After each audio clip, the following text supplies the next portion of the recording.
మన పెట్టుబడి మన పిల్లల భవిష్యత్తు కోసమే కదా, అందుకే సరైన స్థలం ఎంచుకోవాలి. మీ పెట్టుబడికి నమ్మకమైన వేదిక శ్రీ వాసవి ప్రాజెక్ట్స్. శ్రీశైలేశదయాపాత్రం ధీభక్త్యాదిగుణార్ణవం యతీంద్రప్రవణం వందే రమ్యజామాతరం మునిం. లక్ష్మీనాథసమారంభాం నాథయామునమధ్యమాం అస్మదాచార్యపర్యంతాం వందే గురుపరంపరాం. యో నిత్యమచ్యుతపదాంబుజయుగ్మరుక్మా వ్యామోహతస్తదితరాణి తృణాయ మేనే. అస్మద్గురోర్భగవతోస్య దయేకసింధోః రామానుజస్య చరణౌ శరణం ప్రపద్యే. మాతాపితా యువతయస్థనయా విభూతిః సర్వం యదేవ నియమేన మదన్వయానాం. ఆద్యస్య న కులపతిర్వహుళాభిరామం శ్రీమత్తదంఘ్రియుగళం ప్రణమామి మూర్ధ్నా. భూతం సరశ్చ మహదాహ్వయభట్టనాథ శ్రీభక్తిసారకులశేఖరయోగివాహాన్ భక్తాంఘ్రిరేణుపరకాలయతీంద్రమిశ్రాన్ శ్రీమత్పరాంకుశమునిం ప్రణతోస్మి నిత్యం. ఓం భగవన్నారాయణాభిమతానురూపస్వరూపరూపగుణవిభవైశ్వర్యశీలాద్యనవధికాతిశయ అసంఖ్యేయ కళ్యాణగుణగణాం పద్మవనాలయాం భగవతీం శ్రియందేవీం నిత్యానపాయినీం నిరవద్యాం దేవదేవ దివ్యమహిషీం అఖిలజగన్మాతరం అస్మన్మాతరం అశరణ్యశరణ్యాం అనన్యశరణః శరణమహం ప్రపద్యే. కర్కటే పూర్వఫల్గుణ్యాం తులసీకాననోద్భవాం పాండ్యే విశ్వంబరాం గోదాం వందే శ్రీరంగనాయకీ. నీళాతుంగస్థనగిరితటీ సుప్తముద్భోజ్య కృష్ణం పారార్థ్యం స్వం శృతిశతశిరసిద్ధమధ్యాపయంతి. సోచ్ఛిష్టాయాం స్రజినిగళితం యాఫలాత్కృత్య భుంక్తే గోదా తస్యై నమ ఇదమిదం భూయ ఏవాస్తు భూయః. అన్నవయల్ పుదువై ఆండాళరంగర్కు పన్ను తిర్పావై పల్పదియం ఇన్నిషయాల్ பாடிக் கொடுத்தார் நல்பாமாலை பூமாலை சுடிக் கொடுத்தாடே சொல் சூடிக் கொடுத்த சுடற்கொடிய தொல்பாவை பாடி அருளவல்லவல்வலாய் நாடினி வேங்கடவர்க்கு என்ற விதியின் நிம்மாற்றம் நாங்களவா வண்ணமே நலுகு. ఓం అస్మద్గురుభ్యో నమః. శ్రీమతే రామానుజాయ నమః. శ్రీకృష్ణపరబ్రహ్మణే నమః. ఓం శ్రీ గోదారంగనాథాభ్యాం నమః. జై శ్రీమన్నారాయణ. జై శ్రీకృష్ణ. జై జై శ్రీకృష్ణ. ప్రియ భగవద్భక్త బంధువులారా, ధనుర్మాస వ్రతంలో అమ్మ గోదాదేవి చెప్పినటువంటి 3వ పాసురాన్ని ఈరోజు మనం అనుసంధానం చేసి అమ్మ చెప్పినటువంటి విశేషాలు కొన్ని తెలుసుకునే ప్రయత్నం చేద్దాం. ఓం శ్రీ గోదాదేవ్యే నమః. ఓంగి ఉళహళంద ఉత్తమన్ పేర్పాడి நாங்கள் நம்பாவைக்கு சாத்தி நீராடினாள் தீங்கின்றி நாடெல்லாம் திங்கள் மும்மாறு பேது ஓங்கு பெரும் சென்னலோடு கயலுகளா பொங்குவளை போதில் பொறிவண்டு கண்படுப்பா தேங்காதே புக்கிரிந்து சீர்த்தமலை பத்தி வாங்க குடம் நிறைக்கும் வள்ளல் பெரும் பசுக்கள் நீங்காத செல்வம் நிறைந்தேலோ రెంబావాయ్. ఓం శ్రీ గోదారంగనాథాభ్యాం నమః. మనకి 3వ పాసురంలో అమ్మ గోదాదేవి ఏం చెప్తుంది చెప్పాం కదా. మొదటి పాసురంలో పరవాసుదేవుణ్ణి, 2వ పాసురంలో వ్యూహవాసుదేవుణ్ణి పాల కడలిలో శయనించున్నటువంటి పరమాత్మ గురించి చెప్పింది. ఇప్పుడు 3వ పాసురంలో ఓంగి ఉళహళంద అని ఒక వామన చరిత్రాన్ని చెప్తుంది. వామనమూర్తిగా అవతరించినటువంటి శ్రీమన్నారాయణుని యొక్క నామ సంకీర్తన చేస్తుంది. ఇక్కడ ఓంగి ఉళహళంద ఉత్తమన్ పేర్పాడి.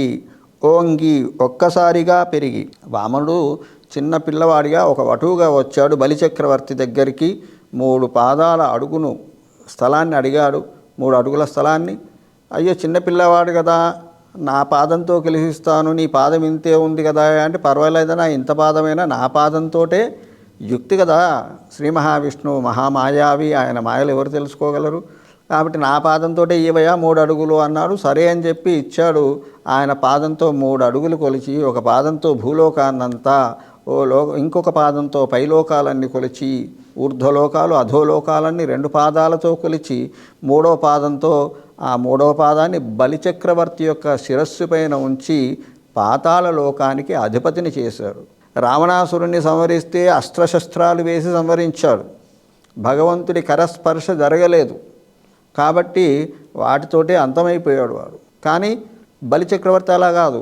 ఈయన మంచి ధార్మికుడు, యజ్ఞయాగాదులు చేసేవాడు, భగవనిష్ట కలిగి అన్నీ ఉన్నాయి. కాస్త అహంకారం ఆయనలో ఉండడం వల్ల ఆ అహంకారాన్ని తొలగించడానికి, అహంకారానికి కేంద్రస్థానమైనటువంటి ఆ శిరస్సు పైన తన పాదాన్ని ఉంచడంతో ఆ బలిచక్రవర్తి అహంకారము, ఆయన చేసిన దుష్కర్మలు ఏమైనా ఉంటే అన్నీ తొలగిపోయి ఆయన పాతాళ లోకానికి రాజు అయిపోయాడు. అలా తన వైభవాన్ని తనే చాటుకున్నటువంటి మహాపురుషుని అవతారం ఈ 3వ పాసురం. దీన్ని శ్రీ వైష్ణవ సంప్రదాయంలో ఆశీర్వచన మంత్రంగా పాసురంగా కూడా అనుసంధానం చేయడం ఆచారంగా వస్తుంది మనకి. కాబట్టి ఎవరైతే 3వ పాసురాన్ని భక్తి శ్రద్ధలతో రోజు అనుసంధానం చేస్తారో వాళ్ళ యొక్క దుష్కర్మలన్నీ తొలగిపోతాయి, వాళ్ళ ప్రారబ్ధ కర్మలన్నీ కూడా తొలగిపోతాయి. ప్రారబ్ధ కర్మలు తొలగించడం ఎవరి వల్ల కాదు అంటుంది జ్యోతిష్ శాస్త్రం, కానీ తన వల్ల అవుతుంది అని శ్రీకృష్ణుడు ఎన్నో సందర్భాల్లో, కుచేలుడి విషయంలో ఇలా ఎన్నో సందర్భాల్లో తను నిరూపించాడు. అందుకే శ్రీకృష్ణుడు ఒక బిరుదు, అఘటిత ఘటనా సామర్థ్యుడు అంటారు స్వామిని. మిగతా అవతారాలన్నీ వేరు. రాముడు ఒక మానవుడిగా వచ్చాడు, మానవుడిగానే ప్రవర్తించాడు. కానీ కృష్ణస్థు భగవాన్ స్వయం అని చెప్తుంది శాస్త్రం.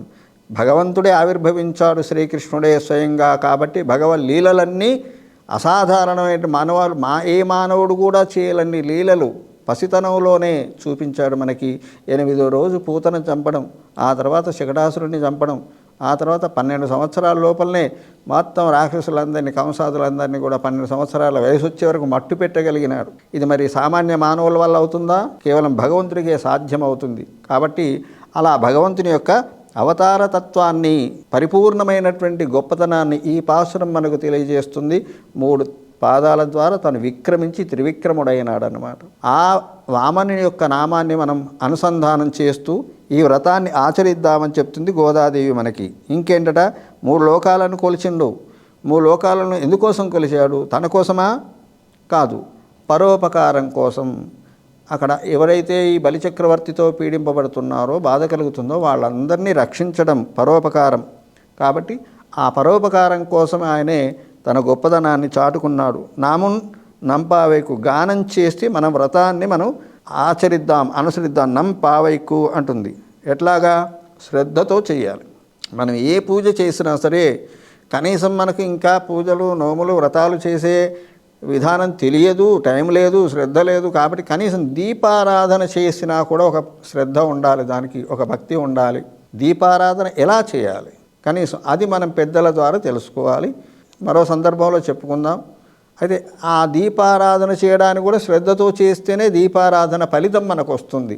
లేదంటే అశ్రద్ధయా హుతం దత్తం తపస్తప్తం కృతం చేయత్ అని శ్రీకృష్ణుడు చెప్తాడు భగవద్గీతలో. ప్రతి విషయము భగవద్గీతలోనే ఉంది. అంటే అశ్రద్ధతో మీరు ఏం చేసినా సరే, ఆధ్యాత్మికమైనటువంటి భక్తి పనులే కాదు, లౌకికంగా కూడా మనం అశ్రద్ధతో చేసే పనులు ఫలితాన్ని ఇవ్వవు. మనకు వంట చేయడం ఎలాగో తెలుసు, కానీ జ్ఞానం ఉంది, శ్రద్ధ లేదు. ఒక దగ్గర స్టవ్, ఒక దగ్గర నీళ్ళు, ఒక దగ్గర బియ్యం పెడితే అశ్రద్ధ వల్ల అన్నం తయారు కాదు. ఏం చేయాలి? మనకు తెలిసిన దాన్ని శ్రద్ధగా ముందు పొయ్యి వెలిగించడం, దానిపైన బియ్యాన్ని ఉంచడం, మధ్య మధ్యన కలుపుతూ ఉండడం, ఉడికిందా లేదా చూసుకోవాలి, అవసరమైతే నీళ్లు కలపాలి లేదా నీళ్లు పంపేయాలి. ఇవన్నీ చక్కగా చేస్తే దీన్ని శ్రద్ధ అంటారు. అప్పుడు మనం తినడానికి ఉపయోగపడేటువంటి ఆహారం తయారవుతుంది. మరి భక్తి శ్రద్ధ కనపడేటువంటి దృశ్యమానమైనటువంటి విషయమే అట్లుంటే, అదృశ్యమైనటువంటి పరమాత్ముని మన కంటికి కనబడకుండా కేవలం ఒక అర్చారూపంలో ఉంటే, అర్చారూపంలో ఉన్న భగవంతునిలో మనం చూస్తామా? భగవంతుణ్ణి అదొక రాతి విగ్రహం లాగానో, ఒక లోహ విగ్రహం లాగానో మనకు భ్రమింపజేస్తుంది మన మనసు. కానీ భగవంతుడు వచ్చి ఇక్కడ నిలుచున్నాడు, మనకు కావలసిన ఆయన ఇస్తాడు. అంత శక్తిమంతుడు అనేటువంటి శ్రద్ధ, భక్తి మనకు కలిగినప్పుడు, విశ్వాసం కలిగినప్పుడు తప్పకుండా ఆ స్వామి మనకు అన్నీ ఇస్తాడన్నమాట. అప్పుడు ఏం జరుగుతుంది? వామనమూర్తి యొక్క నామాన్ని మనం శ్రద్ధగా అనుసంధానం చేయడం వల్ల, శ్రద్ధగా ఈ స్నాన వ్రతాన్ని ఆచరించడం వల్ల, స్నానం అనేది ఒక సాకుగానే మనకు కనబడుతుంది. మనకి ఎక్కడ ఈ ధనుర్మాసం మొత్తంలో కూడా వాళ్ళు స్నానం చేసినట్టుగా లేదు. ఈ వ్రతానికి సిద్ధం కావడము, ఆ తర్వాత 30 రోజు భగవంతుల్లో లీనం కావడం, ఇదే కనిపిస్తుంది మనకు. కానీ స్నానము వాళ్ళు గోపికలందరూ కలిసి ఇక్కడ ఈ ఆండాల్ గోష్ఠి అంతా కూడా చేసినట్టుగా మనకు కనబడదు. అదొక సాకు, స్నాన వ్రతం మనకు చెప్పడం అన్నమాట. తను స్నానం చేసే బయలుదేరింది, అదంతా వేరే విషయం. కాబట్టి ఇది అశ్రద్ధగా చేస్తే ఏమవుతుంది? మన అరిష్టాలన్నీ తొలగుతాయి.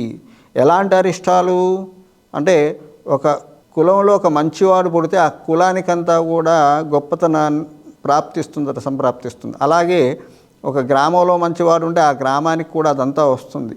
మరి భగవంతుడి విషయంలో గనక మంచి భక్తులు ఉండి భక్తి శ్రద్ధతో భగవంతుణ్ణి గనక కొలిస్తే వాళ్ళ ఆ వ్రత ఫలము యావత్ ప్రపంచాన్ని కూడా రక్షిస్తుందట. ప్రపంచంలో ఉన్నటువంటి విశ్వశాంతి కలుగుతుంది. ఆ విశ్వంలో ఉన్నటువంటి అరిష్టాలన్నీ తొలగిపోతాయి. మనకు అకాల యుద్ధాలు, అకాల వర్షాలు, అనావృష్టి, అతివృష్టి ఇలాంటివి వస్తుంటాయి. అలాంటివన్నీ కూడా, ఈతి బాధలన్నీ కూడా తొలగిపోతాయి. అప్పుడు ఏమవుతుంది? తింగల్ ముమ్మారిపోయేదు, నెలకు 3 వానలు కురుస్తాయి. భగవంతుని యొక్క అనుగ్రహం ఉంటే ఆ 3 వానలు కురిస్తే ఏమవుతుంది అంటే, అప్పుడు ఏపుగా ధాన్యం పెరుగుతుంది.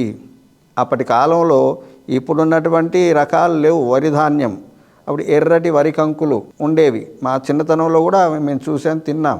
అయితే ఈ తెలంగాణ ప్రాంతంలో గొట్టె ఒడ్లను, ఎర్ర ఒడ్లని ఇలా అంటుంటారు అన్నమాట. అలాంటి ఎర్రని వరి కంకులు కరిగినటువంటి ఆ వరిధాన్యం ఏపుగా పెరుగుతుందట. మరి నెలకు 3 వానలు కురిస్తే, అది కూడా మంచి వానలు కురిసినప్పుడు అక్కడ ఉండేటువంటి నీళ్ళ మీద తేమ ఆరిపోకుండా పంట చేలలో నీళ్లు నిలుస్తాయట. ఎంతగా నిలుస్తాయి అంటే, అందులో వచ్చి చేపలన్నీ కూడా గంతులు వేస్తుంటాయట. నీరు బాగా సమృద్ధిగా ఉన్న చోటే చేపలు ఉంటాయి. కాబట్టి మనం చేసే వ్రతం ద్వారా అంత సమృద్ధిగా వర్షాలు పడి పాడి పంటలు అభివృద్ధి చెందుతాయి అని గోదాదేవి మనకి చెబుతుంది. అలాంటి గొప్ప వ్రతాన్ని మనం చేస్తున్నాము. తర్వాత ఇంకేంటి, ఎవరైతే ఈ వ్రతాన్ని చేసేవాళ్ళు ఉంటారో వాళ్ళ చుట్టుపక్కన ఎలాంటి అష్టాక్షరి మహామంత్రాన్ని నిష్ఠగా జపం చేసేవాళ్ళు కానీ, ఈ ధనుర్మాస వ్రతాన్ని నిష్ఠగా ఆచరించేవాళ్ళు కానీ ఎక్కడైతే ఉంటారో అక్కడ ఎలాంటి అతివృష్టి, అనావృష్టి, ఈతి బాధలు లాంటివి ఉండవట. తర్వాత పాలు కూడా సమృద్ధిగా ఇచ్చే పశువులు ఉంటాయట. అంటే ఆవులు ఉన్నాయనుకోండి, పూర్వకాలంలో ఆవు సంపద, గో సంపద ఎక్కువగా ఉండేది. ఆ గోకులంలో అంతా కూడా నందగోపుడికి గోవులే ఉండేవి. ఆ గోవులు బాగా పాడి పంటలు బాగా పండాయనుకోని, బాగా ఆహారం దొరుకుతుంది, పచ్చగడ్డి వాటికి. అప్పుడు ఆవులు కూడా పాలు ఇస్తాయి. ఎలా ఇస్తాయట? ఆ పొదుగును పట్టకముందే ధారలుగా స్రవిస్తూ ఉంటాయి పాలు. అలాంటి పాడి సమృద్ధి కలుగుతుంది అని మనకి గోదాదేవి చెప్పిందనమాట 3వ పాసురంలో. నెలకు 3 వానలు కురవాలంటే ఇంకొక నియమం ఉంది శాస్త్రంలో. ఎలా కురుస్తాయి 3 వానలు అంటే, గోదాదేవి చెప్పింది భగవన్నామ సంకీర్తన. అంతేకాకుండా రాజు ధర్మాత్ముడైతే ఒక వర్షం కురుస్తుందట నెలకి. బ్రాహ్మలు వాళ్ళ యొక్క ధర్మాన్ని చక్కగా నిర్వర్తించినప్పుడు చక్కగా ఒక వర్షం కురుస్తుందట నెలకి. స్త్రీలు తమ ధర్మాన్ని చక్కగా పాటించినప్పుడు, ప్రజలందరూ కూడా తమ ధర్మాన్ని పాటించినప్పుడు ఇంకొక వర్షం కురుస్తుందట. ఈ విధంగా నెలకు 3 వానలు.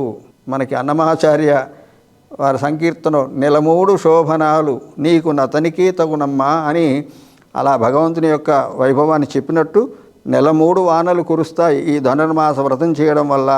ఆ పద్మనాభుడి వైకుంఠనాథుణ్ణి, ఆ వామనుని యొక్క నామ సంకీర్తనం చేయడం వల్ల అని చెప్పి ఈ 3వ పాసురంలో మనకి కలిగేటువంటి ఫల సమృద్ధిని ఈ గోదాదేవి తెలియచేస్తుంది. ఓం అస్మద్గురుభ్యో నమః. జై శ్రీమన్నారాయణ. ఓం శ్రీ గోదారంగనాథాభ్యాం నమః. And for more videos, Please subscribe to iDream. Please subscribe to iDream. Please subscribe iDream. And please subscribe to iDream. For more videos, subscribe to iDream. please like, share and subscribe to the channel. Congratulations, iDream. Subscribe to iDream. Subscribe to iDream. So subscribe to iDream Media. iDream ki iDream team andarki huge congratulations. Please subscribe iDream Media. Please subscribe to iDream. Subscribe iDream. Please subscribe to iDream. iDream అంటే నా కళల ఛానల్ను subscribe చేసుకున్న నోరు తిరుగుతలేదు. మీరైతే గంట గుర్తు కొట్టండి. For more such videos, please subscribe to iDream. Subscribe to iDream. Please subscribe to iDream. Please subscribe iDream Media. Please do subscribe to iDream. Please subscribe to iDream Media. For best entertainment and information, please subscribe iDream. And don't forget to subscribe to iDream.